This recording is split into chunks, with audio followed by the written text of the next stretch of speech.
Hey everyone. So today I'm going to talk about mastery. What is mastery? How do we reach it? Is it a destination? Is it an evolution? Is it a process that we put ourselves through, or perhaps that life puts us through? Yeah, I see mastery more often as a value, something that I can turn towards or orient myself towards that is many times useful. And the challenge of mastery is how, or really the gift of mastery is how when we focus on one area of our lives, many times other areas benefit. Right? You may have heard the saying that when when a rising tide raises all ships. Right? So if I focus on one particular area of my life, there's a good chance the other areas will benefit either directly or indirectly.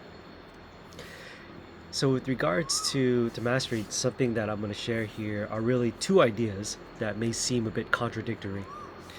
The first is that when we focus too much on one particular area and we really want to master it, you know, what can sometimes happen is that we actually diminish, ironically, our overall experience and our effectiveness in other areas of our life. Right? We can see how sometimes if I'm too focused on, let's say, learning an instrument, right? Um, that could, if I'm too focused on it, start to take away from, let's say, my relationships or even my health or something like that, right? If I'm focused on productivity or I'm putting something together and I put all my attention there, I may start to lose some of my overall joy, right? And how I'm just experiencing life or how I'm showing up with others. So it's really an important aspect to keep in mind, right? That we keep our balance with these things. And at the other end of the spectrum, there is the idea that we may have heard that it takes something like 10,000 hours to become adept or to master a skill or to ingrain a pattern.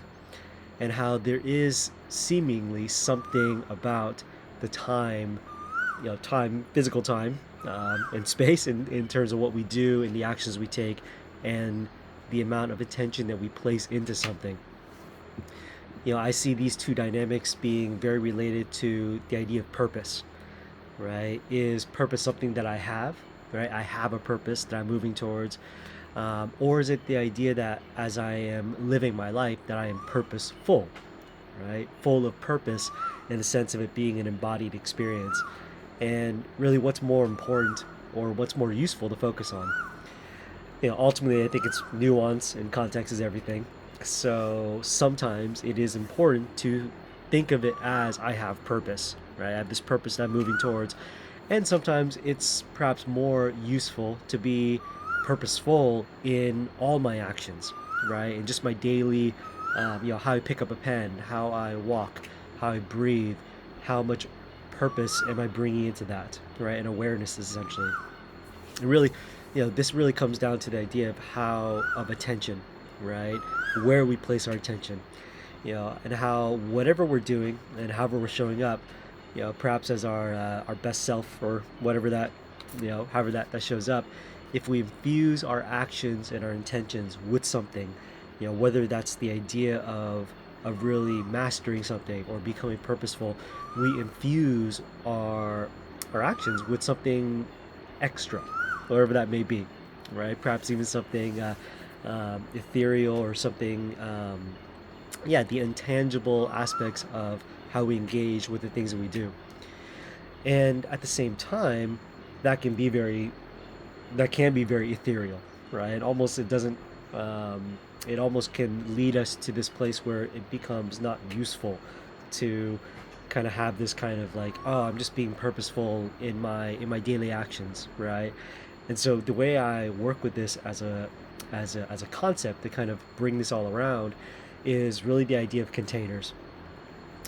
It is within containers that I believe that we can really track our progress.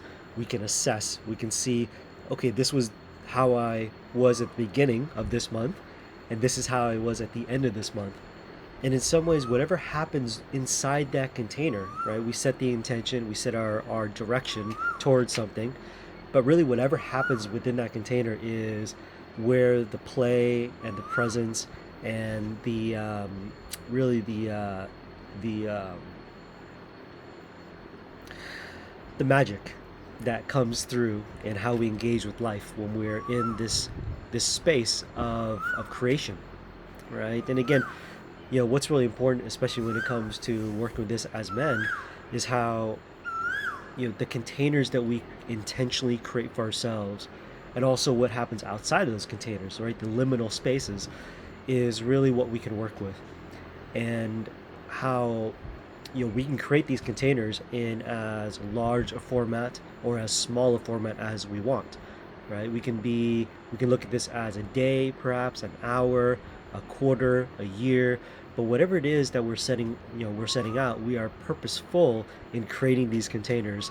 And within these containers, over time, as we cycle through the days, the weeks, the months, the quarters, over time we create mastery around a certain idea or a certain way of being or a skill or a something that we're wanting to bring out into the world. And so my personal belief is that mastery is something that is nice to envision for ourselves, but it's really something that happens over time.